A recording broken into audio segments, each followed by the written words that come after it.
Welcome to Savvy Business, Life Unscripted, with your host, Christina Rivera, where our guests share their wisdom and valuable business tips, empowering our audience to expand their personal potential. Hi, Alice, Min Soo Chun. Welcome to Savvy Broadcasting, Life Unscripted. How are you today? I'm doing great here in New York City. I know. Yeah, How is it in New York? Is it hot today? How is it over it's there? actually very sunny, very dry, and very warm. So yeah, all of the air conditioners are probably going on all over the city. So um, Yeah. we're hot here. It's that time of year, both here and there. Well, you're the wonderful founder and inventor of Solight Design, or an origami-inspired solar light, which you showed me just before we got here on the call. They're magnificent. I love the smallness of it and the compact of it, but also how it could really help in emergencies. We were just talking about hurricane seasons, catastrophes, earthquakes, all the time, which maybe we don't have traditional energy like we did in Texas, several months ago with the freeze. Those are the perfect time to have a Solight design on call so that you can use it in an emergency. But you've also created something amazing, a radical alternative to traditional N95 masks, which offer better protection to the traditional mask. And it's a CUS 95. And so I'm going to love for you to share both those products. But let's just start with a little bit about your background, because you're also an entrepreneur and former Columbia University professor. Yeah, absolutely. I'm actually I've done a lot of different things, but I feel like I'm a mother first. Aw. And that's one of the reasons why I started the first company, which is Solight Design. When I was teaching as a architecture professor in design and material technology at Columbia University, my focus was solar energy, primarily because when my son was born, he was born with asthma, and we would be going to the doctor's office all the time. And so many kids had asthma and extreme allergies and eczema. And uh, there's a saying that a worried mom does better research than the FBI. And so I did a lot of research, and lo and behold, climate change really affects all of us, not just the planet, but our children's health in regions with many buildings, cities, urban regions, especially. 75% of the pollution comes from the energy consumption in buildings, and you see a spike in the amount of asthma and eczema in children. One case in New York City, for example, 1 out of 4 kids have asthma, and it's 40% higher than the rest of the country. Yeah, And can you so, stop there? I'm so curious about this because I know several people in New York City who are dealing with asthma and allergies and all that. Why is it such an epidemic in the cities per se? well, the carbon emissions from energy consumption. So you have buildings that have HVAC lighting that's going on 24/7, and all of that is creating carbon emissions daily. And so even a light bulb can, just using one regular light bulb can cause 90 pounds of carbon emissions Mm. per year for just one light bulb. And that's just using it 4 hours a day, every day for a year. And then even more astounding is charging a cell phone. Charging a cell phone, I think it's something like 32 billion tons of carbon emissions globally, just for the energy consumption of charging cell phones. So you can imagine if it's just lighting and cell phones, imagine what it is for HVAC systems, for air conditioning, heating, Mm. um, security systems, computers. So this is something that we've been dealing with for quite some time, and thank God we're in a stage now where we can actually talk about climate change and take action. Mhm. So no matter where you are in the world, the sun will always shine, and the sun is the most powerful source of energy that comes to the earth every day. It gives us enough energy to power 7 billion light bulbs for 7 billion people for their entire lifetime. It has enough energy to melt a bridge of ice from the earth to the sun in a nanosecond. And so with this power, why not harness it for our everyday lives? Even if it's for a small thing like a solar puff, or that, which is the name of one of our products, a solar puff, which is an origami flat packable solar light. It it if we all work together collectively doing these small things, we have the power to change the world. You know, this is amazing for me, Alice, because I think I heard a couple of our past guests really, really harp in the fact that with modern life, it seems so convenient. But one thing that's happened to us is we've gotten so far away from nature and our actual natural state of being in nature instead of being around all these electronics and all these gadgets and gadgets, which are totally not natural. And I think it's caused a lot of our problems, as well as overconsumption and of energy and such. But why do you think we've gotten so far from our natural state and gotten to where we are today?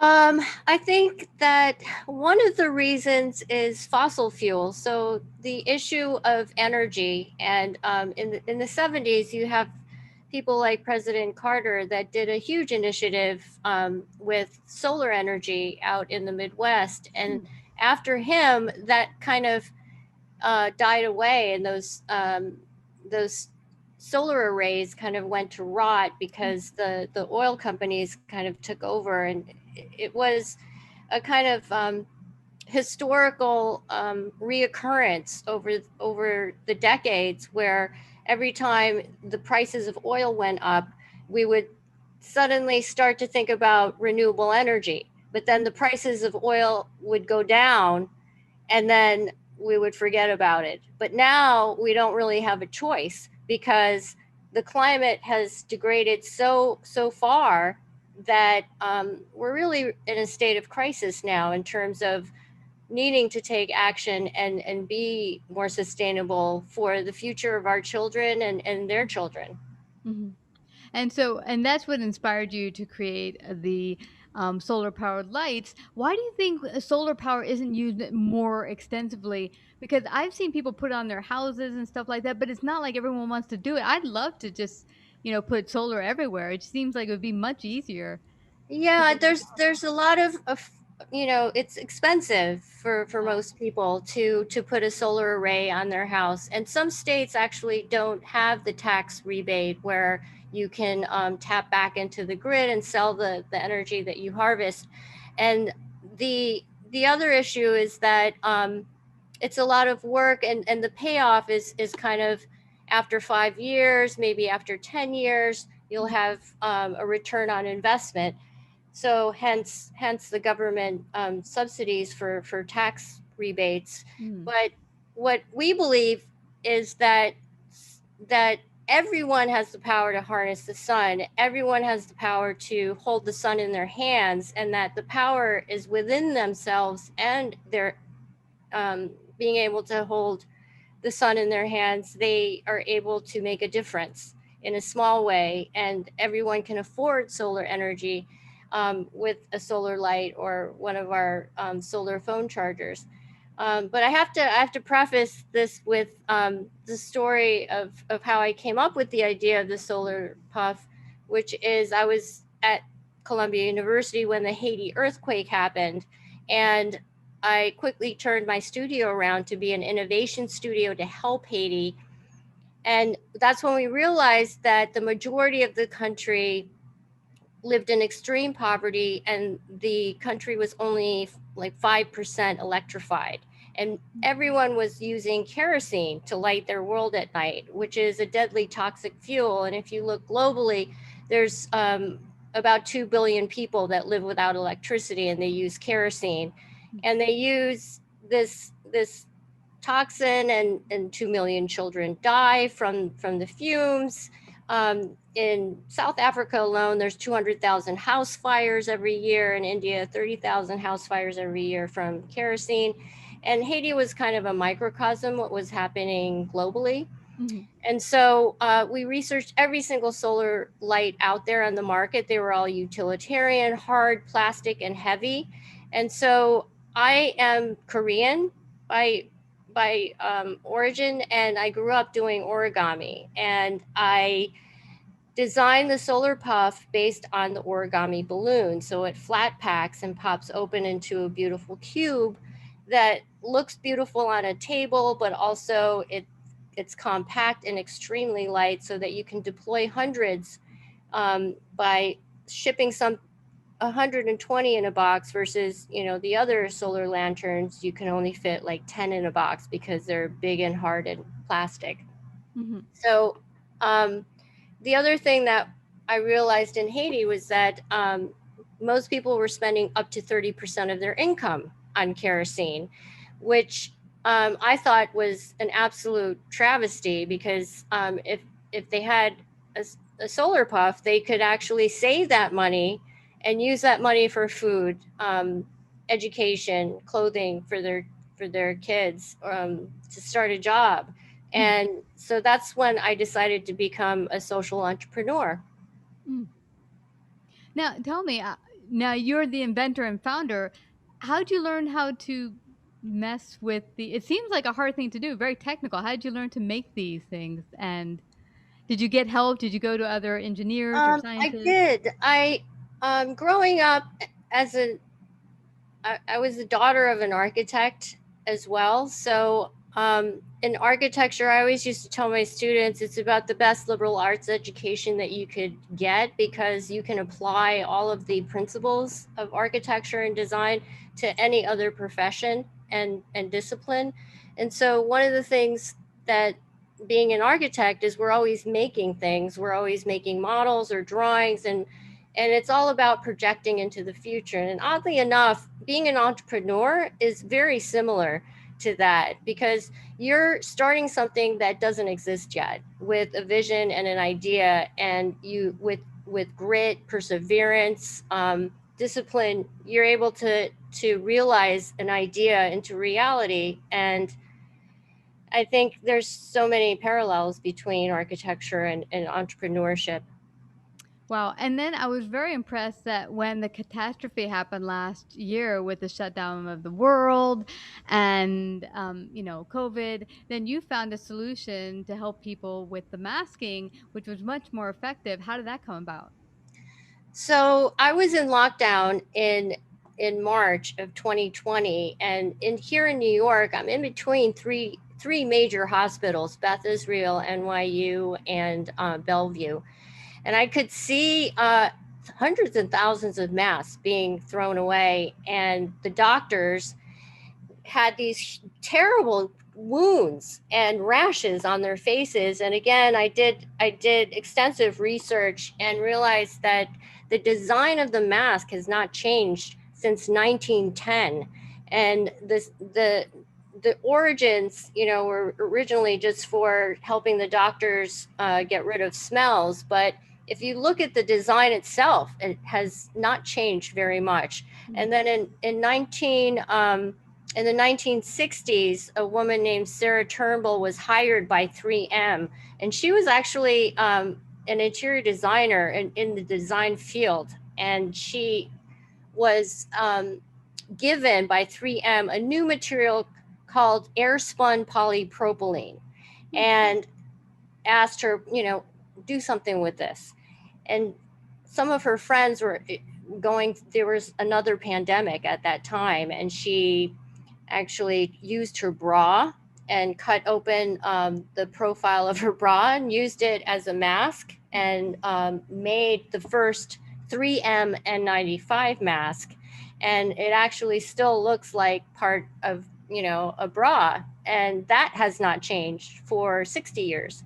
So the issue with the air spun polypropylene is plastic has always been the kind of easy go-to for everything for so long. But again, it's a petrol-based plastic, which is fossil fuels again.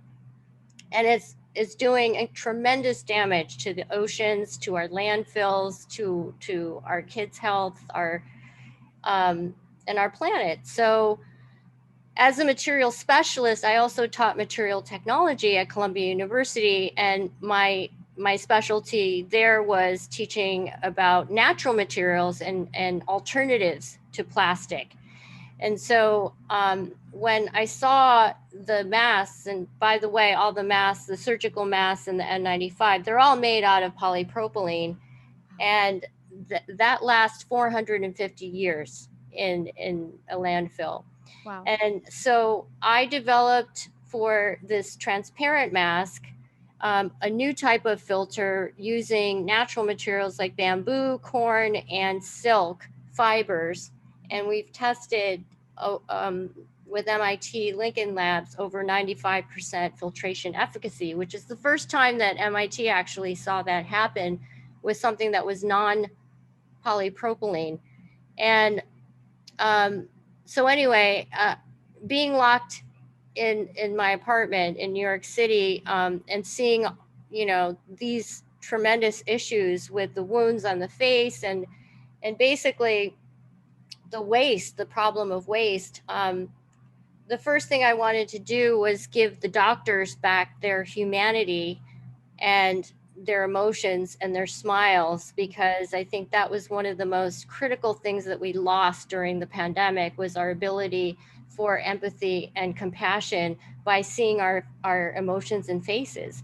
And so I wanted to make a transparent mask for that, but also wanted to create a filter that was not polypropylene and non-toxic to the environment. And so I developed a silicone mask. Silicone has no BPA, and when you recycle it, it goes back to carbon, water vapor, and silica. So everything that we make, even in the solar panels and the solar puffs, we use non-toxic materials that are recyclable, and we are very, very serious about how every little thing that we do and how the choices that we make every day can make a huge impact globally. Yeah, I could. And the one thing that impressed me, I had no idea that the traditional N95s were made out of, okay, that I can't say that. Polypropylene. I thought it was made out of some sort of paper, actually. I had No. Yeah, I had no idea. But the one thing that stood out for me from your mask is that you could see people's face, and I totally missed that. Connecting with people and seeing their emotions are so important. The other unusual thing, the new thing about the innovation part is that you no longer need ear loops or a head harness. So this mask sticks directly to your skin on your face, and we are using an emulsion adhesion gel that allows it to stay on your face and make it airtight without having any more pressure on your face. And we're using the material that's commonly used for scar tissue healing tape and beauty patches. It's, tritosane and silicone. It's a material that's, hydro, I forget the word, sorry, but it's extremely emulsive and sticky. So it's used for burn victims, for healing after post-op, and there's a rapid and accelerated healing rate by using this material. And we have videos on our website on the material and the tests that we've done. But it is actually going to heal the skin, soothe the skin, maybe even give you a beauty treatment while you're wearing this mask. And the idea is that, why harm when you have an opportunity to alleviate the pressure to the face? Well, you found a better way to do it. I love it. So, how long do each mask work? The application and stuff, do you have to buy a new one after a while, or does the application wear out? How does that work? The application, the adhesion will wear out after a certain point, but I've tested things for prototypes for about 6 to 8 months, and they still remain sticky. That's awesome. We're also developing a kind of roll-on additive that you can make, roll it on so that it revives the adhesion, but also is still therapeutic to the skin.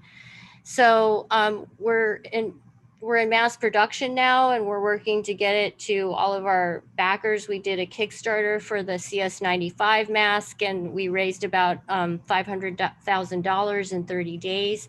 So there was a lot of excitement, and especially I have to thank all of our Kickstarters, because many of them are doctors and in the healthcare industry, and they are so excited and can't wait to wear something new that will uncover their faces so that they can be seen, and so that the doctors that I talk to, they all feel that they lose a social connection with their patients, which is incredibly important when in the healing process. Yeah. When is it available that people can go out and get their own CUS 95? When can they get their own mask? It'll probably be in August. Okay. I'll put So a picture of it so they can at least see it and go to I'll also put a YouTube video so they can go check it out as well. Great. That would Yeah. be wonderful. Yeah. And if they want to try any of our solar lights, you can go to solight-design.com, which is our website for all of our solar products. So I can show you. Oh, yay. So this is called the Quinn. I named it after my son because he's the light of my life. And it's flat packs and opens into a dome. That's so cool. And there's 2 large solar panels. This can charge your phone, it can charge your tablet, and give you light. Mm-hmm. If you have any other solar charging battery out there, it's not going to work because the solar panels are too small to charge that battery in a decent amount of time. So I designed these with 2 big solar panels. Mm-hmm. So that if you're out stuck in the middle of nowhere and you have sun, you can charge that battery in a day, versus the other solar chargers, it's going to take 2 weeks to charge that battery. And this also is origami and flat packs. I love it. There's a USB charger. Oh, yay. Micro USB and USB here. Do you have one of the masks available on hand to show? Actually, I have a prototype, but it's very early. Oh, cool. So this is the idea of the mask. Mm-hmm. And there's going to be filters that are off to the side so that it keeps the front of the face clear. Mm-hmm. And I have to say that part of being in retail is that the space of time between idea to mass production is incredibly difficult. So you're going to be running up against a lot of people that say, no, this can't be done. And that happened to me with the solar puff, that no, you can't, this is not possible. And I can't stress enough how important it is for entrepreneurs and people that have a vision to do something that's never been done before, is to persevere and know that the only way that you're going to fail is if you give up. I mean, that's how all great things happen. Flying, before they had actual powered flight, they say, "Oh, humans can't do that. We'd be born with wings if we were meant to fly." But if you can dream it, you can make it a reality. You just have to keep at it. Absolutely. Yeah. And I think it was Henry Ford that said, if you asked our customers what they needed, they would have said faster horses. Oh, you can't make the horses go but so fast. Yeah. But I'm so grateful you came out here, Alice, to share. Again, let everyone know where they can find your website and find out more about you. Solight Design, solight-design.com, and CS95, SEEUS-95.com.